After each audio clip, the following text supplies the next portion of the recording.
about people doing it for an hour before, but 8 hours is not real life. Did he watch Welcome a to Highly documentary? Questionable. I'm Dan Lebitard. That is Sarah Spain. We don't know what she was talking about people doing for 8 hours or not. Izzy Gutierrez is with us as well today. Let's get started. Baby. Do you buy that Deontay Wilder lost his legs because his costume was too heavy?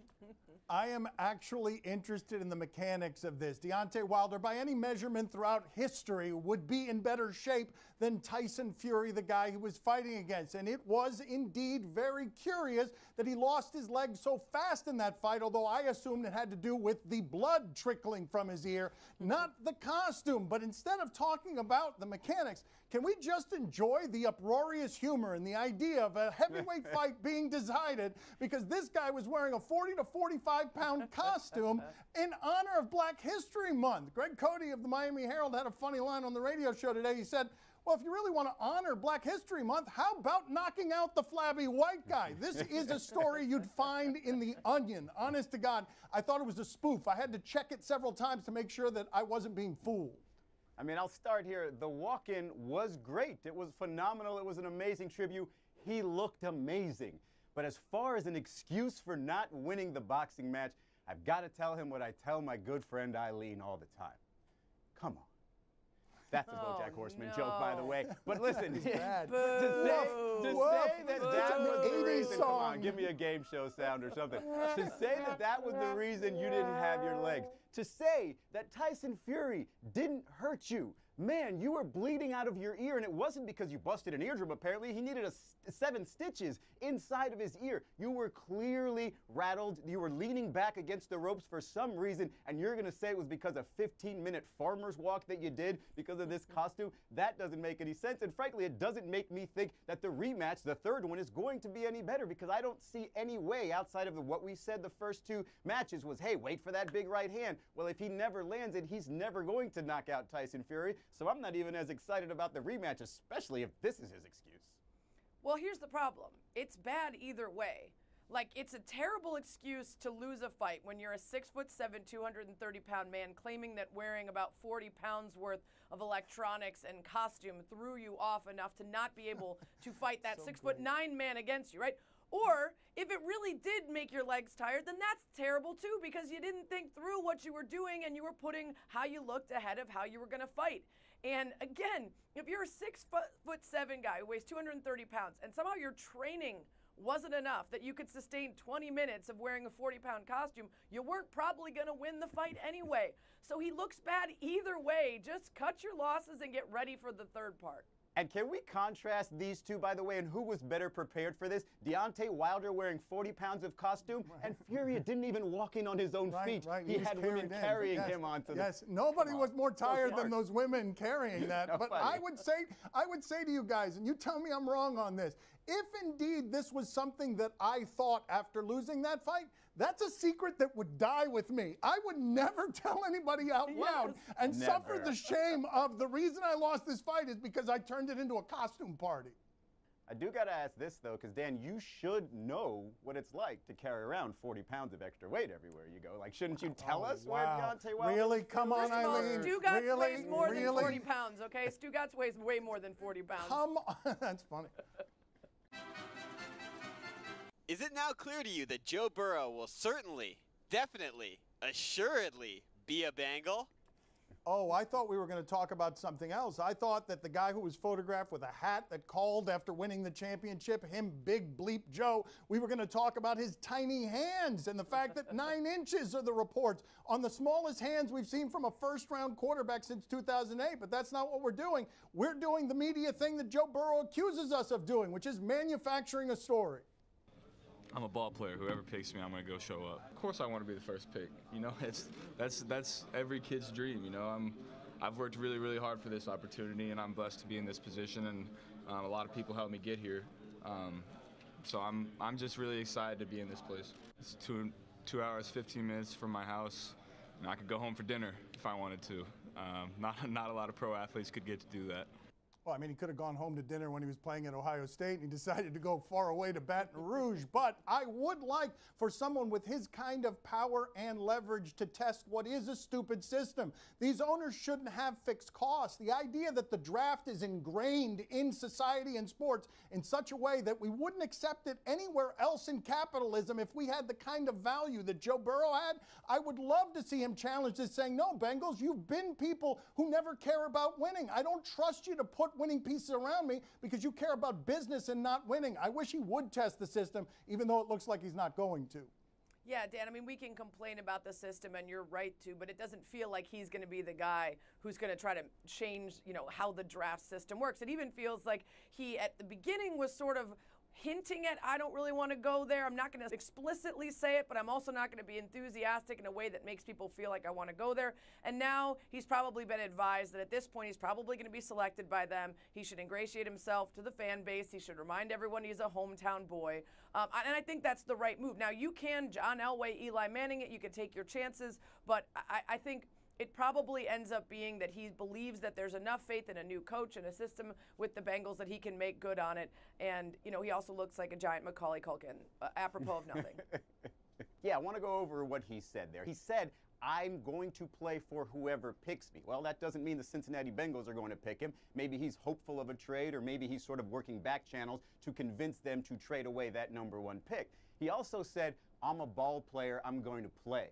Well, I'm wondering if the ball player who's going to play, why don't you throw in the combine? Why don't you do everything possible at the combine to show that you are a ball player? I do think if he had enough confidence in himself to say, hey, I'm going to be absolutely great, he would say right now, I don't want to play for Cincinnati Bengals. Sarah does not agree with you. She does not agree. What would he do at the combine that would change your opinion of him that you didn't already see in an actual football game? What is it about the measurables that we see? If he is a baller that he says he is, then what difference does it Then why make? wouldn't he Go save the out there ball and in play. for a game? What's the point of jumping, running, doing all that What's stuff? the We've point of already not? seen him do it in the context of a football game. The people who need to use the combine are the ones who have something to prove. He has nothing to prove.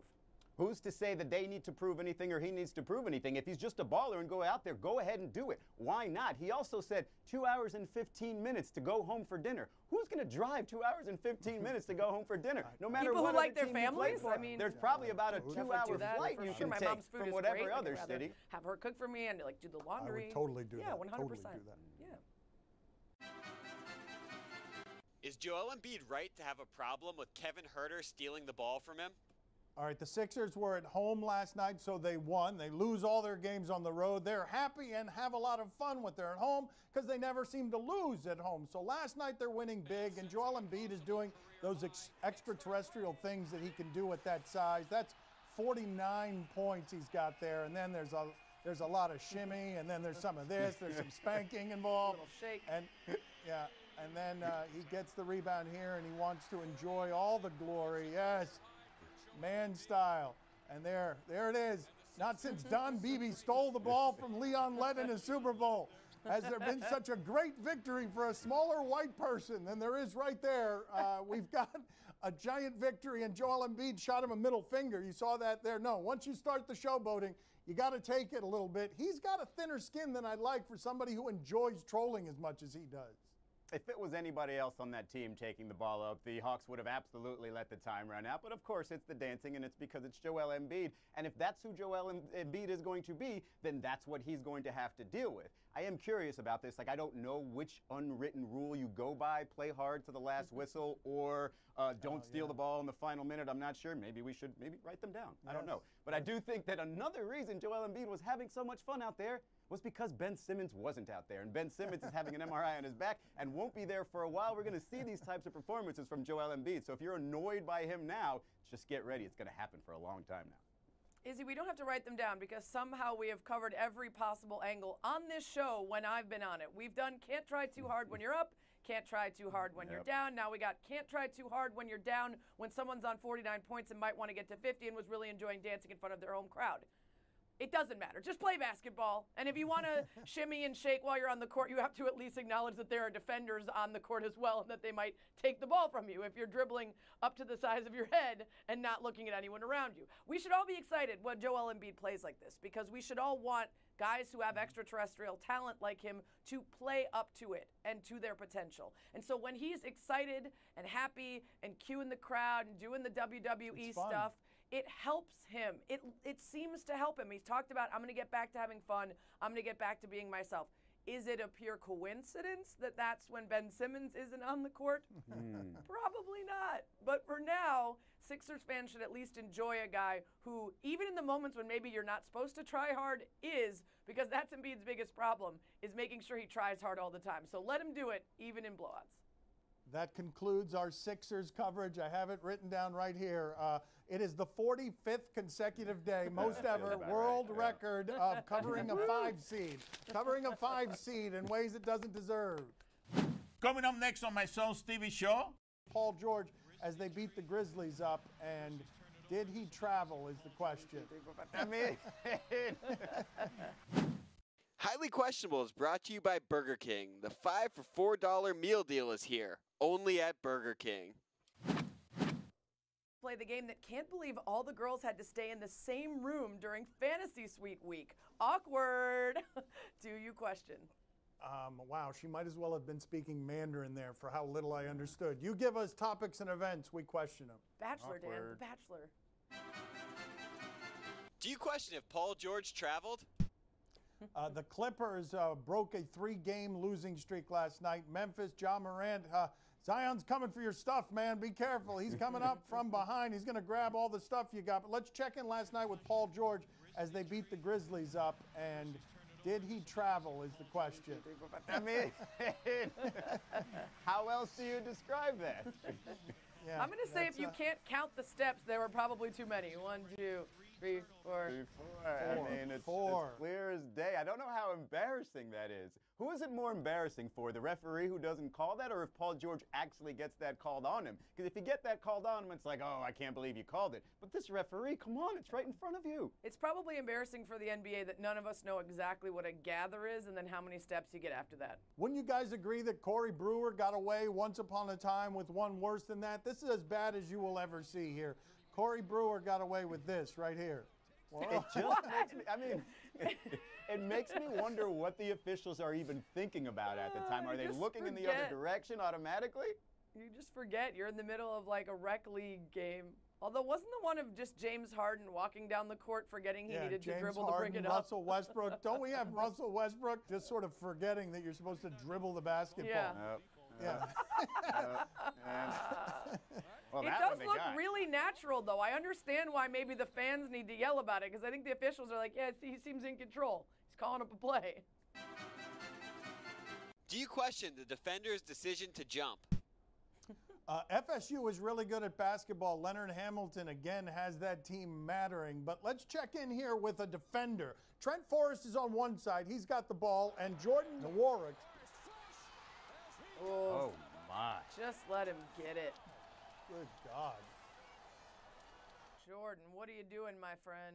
That was his last play of his life right there. Actually, if you look at it again, play that again, because he was up there. He was pretty close to the ball, but he was caught between that stupid verticality thing and going for the ball. Like, if he goes for the block with one hand, he probably gets it, but he's up in midair with 2 hands just getting in the way and ending his own life.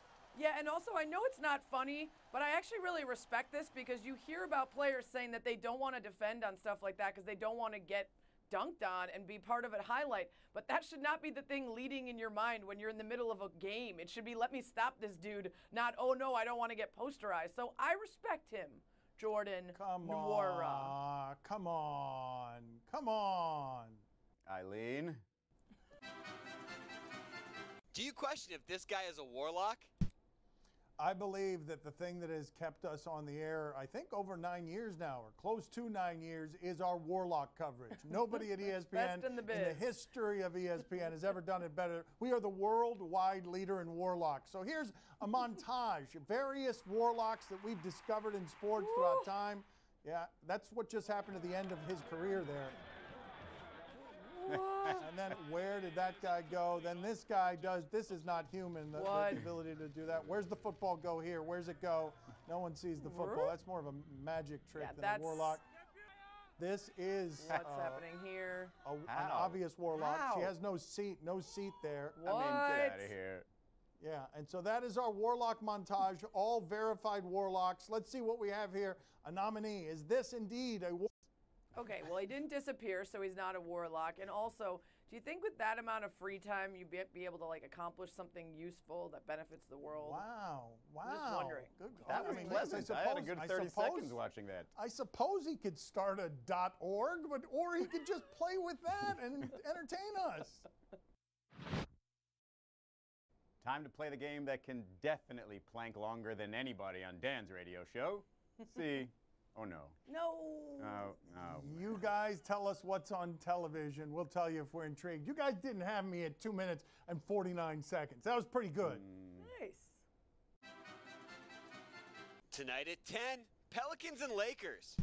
Oh, yeah, I know we're used to it now, maybe even a little numb to the excellence, but LeBron James, for his body type, there's never been anyone who was able to do what he was able to do at his body type. Now you got somebody else at a different body type. These are circus freaks. Let's see Zion in his last game against the Warriors. He hit 4 threes his first game out, but that right there, that right there is a lot of confidence and not a lot of precedent on a body like that being able to do any of those things. Yes, that's the correct sound.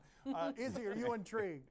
I mean, absolutely. You already know every Zion game, but you throw in LeBron, who tends to do sort of the dueling thing against guys that, maybe it's the young player, maybe back in the day against Dwayne Wade, likes to go back and forth with players. I can't wait to see this one.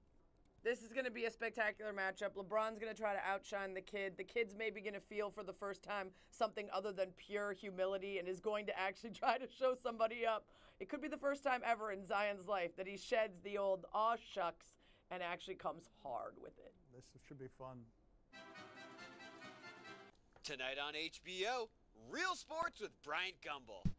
I almost always say yes to this. They do great sports journalism. Not a lot of people are doing that anymore. Let's check in here, though, with Trevor Bauer. Trevor Bauer is Cincinnati Red, and he's interesting. He says things. What does he have to say about the doctoring of baseballs? Do some pitchers use that sticky stuff? Yeah, probably like 70% of them. How do you get it onto the field?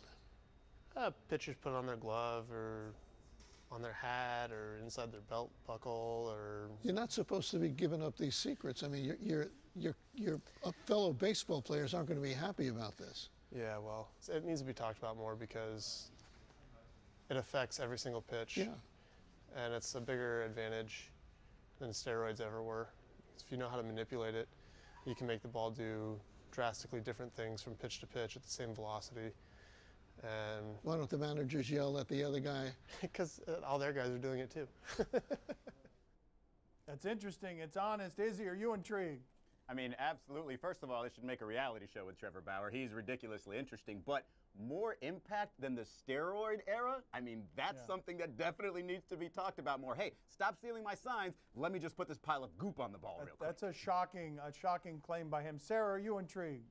Very intrigued. Baseball is spilling the tea, and I am here for it. At this point, we are going to get somebody from every team to come out and explain how the entire sport has been a sham for decades. We're not even going to be mad at the Astros anymore. We're going to be like, I guess the Astros were just doing one of the million things that people do to cheat at the sport. Why are we still watching it? Oh no, this is disastrous for baseball.